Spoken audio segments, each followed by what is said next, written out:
Okay, so I've got insurance through my employer. I'm thinking about finally I'm going to retire, right? Am I 65? Yeah. Well, what happens if you're 63?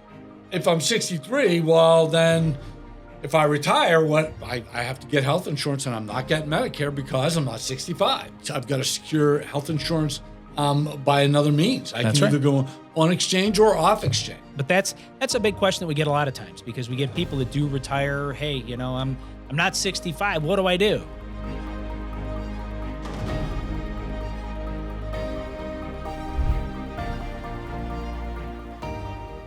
My name's Mike Ritter. I'm Brad Bachman. And so today we're actually going to be kind of going over some of the questions that we've received on a consistent basis for those people that are turning 65. So for Medicare people, this is kind of their magical moment as they're now leaving the normal realm of under 65 and turning 65 to a whole new area for Medicare. So today we're going to pretty much be doing is going over some of the questions that we consistently get from people about what happens. What do I do when I turn 65? So like in Brad, in your case, you're turning 65. Indeed, next year. And these aren't just questions that we get from phone calls. These are questions that we get when we're out networking, at chamber events, even family members. I mean, these are common questions that people have. I don't know where the disconnect is, but these are the questions we see all the time. Well, I think probably people, they go out online, they try and figure it out, and there's 8 different answers to every single question. I mean, you're asking it a yes or no, and you're getting 8 different answers. You're like, fair enough. Okay, what is it here? So we're going to try and keep these episodes pretty much in line, 10, 15 minutes long. So we're going to get started, and we're going to start with a question. I'll be turning 65 soon. When should I start the process of applying for Medicare? Ooh, great question. We did touch on this on our previous podcast, but basically you have a 7-month period. You've got the month of your birthday. So if you're born on the 1st or if you're born on the 30th, it doesn't matter. You have that month. You have 3 months before and 3 months after. You've got a 7-month window. If you're born on the 1st, it's the month before. So that's the only caveat. For the first, I should have said second. Yeah, you're good though. Yeah, it's all good. Hey, but that's why we're talking about it, because those of you that have a birthday on the 1st of the month, it's actually the previous month is actually the month that it would start for you. So along those lines, but Brad's right. 3 months before, month of, and then 3 months after the fact. So those are important times. Now, along those lines, obviously, how do you do it? You can go online. You can go to ssa.gov. Or at the same point on our website, bradmike.com, the link for the ssa.gov is on there. Yep. You can definitely head it to the website and do it that way, or you can actually walk into an office and do it. I would recommend making an appointment because it's like Secretary of State. If you just walk in, you may end up spending half the day waiting for your turn. So make an appointment. Fair enough. Makes complete sense. Make an appointment. So, but definitely make sure that you do take the time to realize that you do need to enroll in Parts A and Part B at that point in time. All right, so next question. I'm retiring soon. What do I do about Medicare between now and my retirement? So that's always a really good question. So what do you do about Medicare between now and your retirement? Okay, well, let's say if I'm going to retire soon, which I'm assuming that if you're still working and you have insurance through your employer, correct? Yes, correct. Okay, so I've got insurance through my employer. I'm thinking about finally, I'm going to retire, right? Am I 65? Yeah. Well, what happens if you're 63? If I'm 63, well, then if I retire, I have to get health insurance, and I'm not getting Medicare because I'm not 65. That's correct. So I've got to secure health insurance by another means. I can either go on exchange or off exchange. Correct. Yep.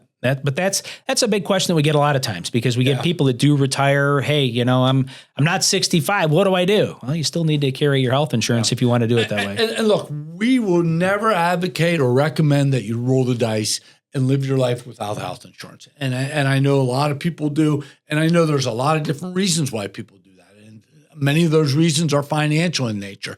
That being said, you can really put yourself behind the 8 ball, to borrow a pool phrase.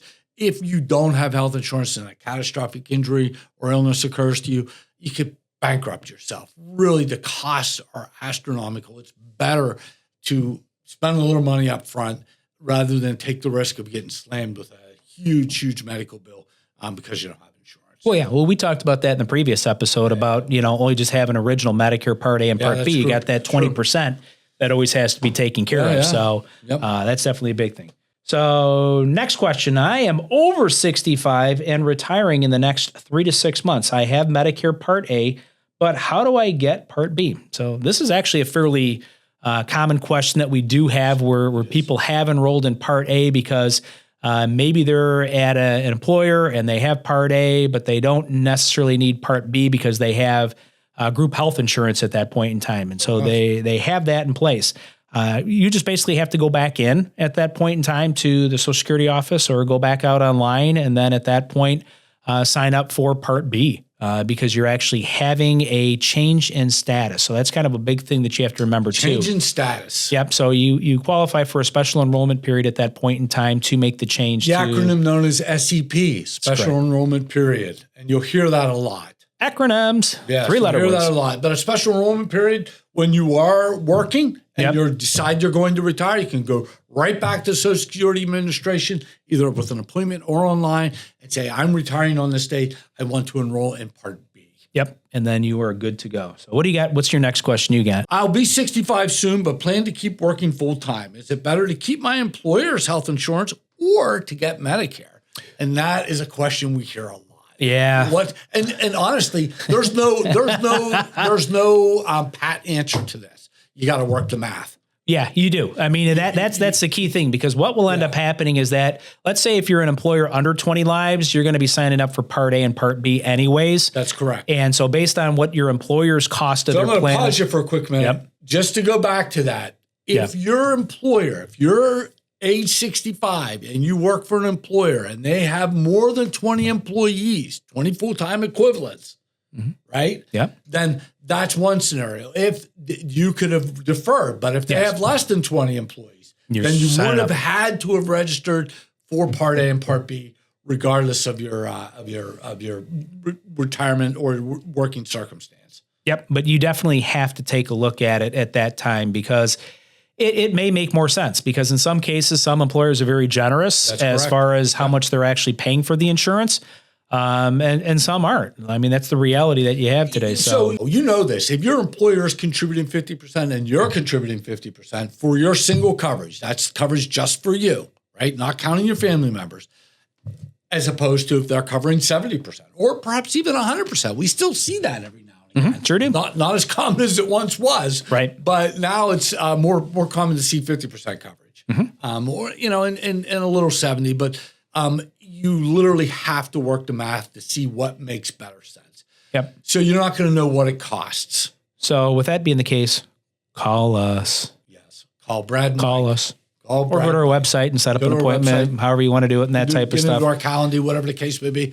Because you literally need to sit down. First of all, you have to know what plan you might want to move into. Yeah. Right? What Medicare plan you might want to move into. Right? If you're going to get a supplement or an advantage plan. Yep. And then what your out-of-pocket expenses will be as compared to what you'll spend on Medicare, as compared to what you're currently paying for your insurance right now.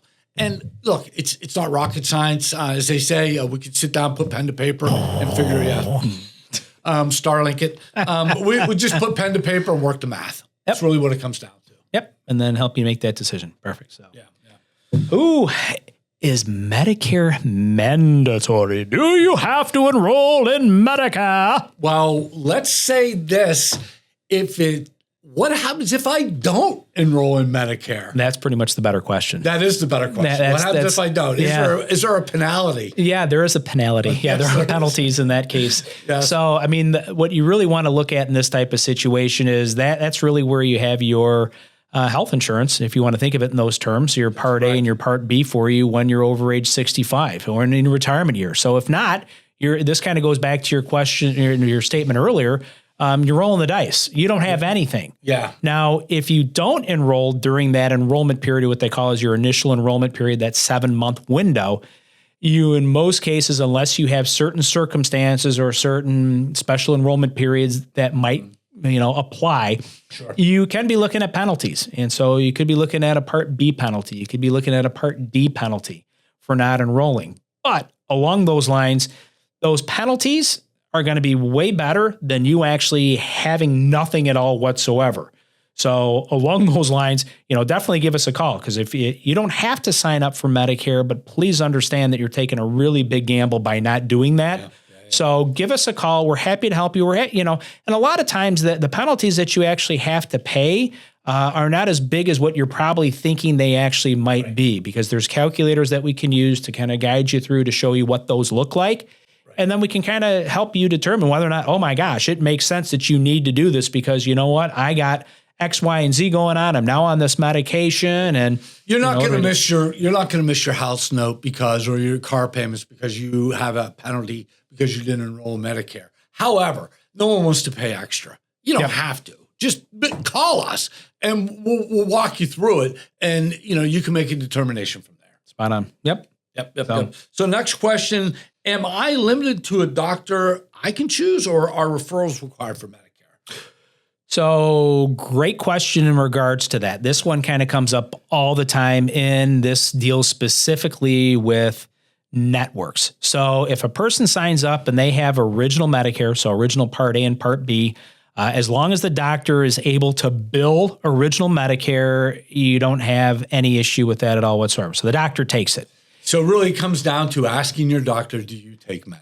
Yeah, do you take original Medicare? You take original Medicare Part A and Part B. You're Will good. you bill for Medicare Part A, Part B? And if they say yes, you're good to go. You're good to go. Yeah. Now, along the same lines, what ends up happening, though, and we'll talk about this a little bit more, is in things like Medicare Advantage plans or Medicare Supplement plans. So when you're in a Medicare Supplement, you're not going to have a network. This just kind of goes back to the whole thing with regards to, do they bill for original Medicare? However, so your MAPD, so your Medicare Advantage plans, your Medicare Advantage prescription drug plans, those will either have a network of doctors, so they might actually require referrals. They can have doctors in or out of network. Yep. So there's different rules to the different plans, which we'll get into later. We will. And when we sit down with you to figure out what plan makes best sense for you, we're going to ask you who your doctors are. What are your medications? We're going to put all that into the system. Yep. And we're going to make sure that whatever plan we put you on, we find the plan that you accepts your doctor. Your doctor's part of that network. Yep, that's pretty much it. So. And people, medications are a really big deal. It's a really big deal. And if you're out there and you don't take meds, good on you. A lot of people do. And you want to make sure that whatever Part D plan you're getting into, whether it's associated with a supplement or an MAPD plan, you want to make sure that the medications you're on are. Well, all right, man. Well, you know what? I think we have another. Oh, we do have another. Bonus question. Bonus question. What does Part A Medicare cover? Oh. Does Part A cover custodial care? Oh. Does Part A cover outpatient visits? So realistically, no.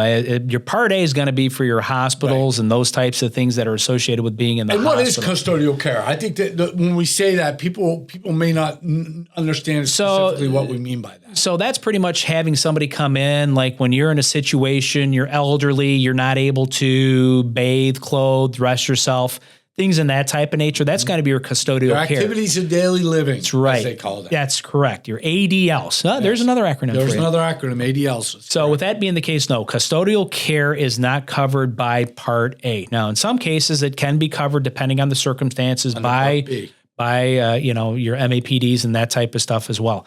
The other part, though, as far as outpatient surgery and those types of things, that's not going to be your Part A. So that's going to be for you're looking for your doctors and that type of thing. That's going to be into your Part B. So not Part A, Part B. So, all right. Well, very good. Well, thank you for listening to this episode. Moving forward, we're going to try to use the question format. We like that format because, again, these are the questions we get all the time.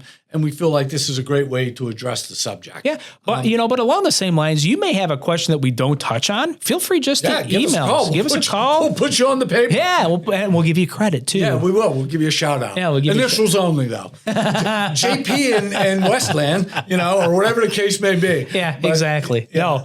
No, but we appreciate you guys listening. And, until next time, either give us a call. To our next episode, give us a call at 734-927-0980. Or visit us on our website at www.bradandmike.com. Take care. Thanks a lot. Bye-bye.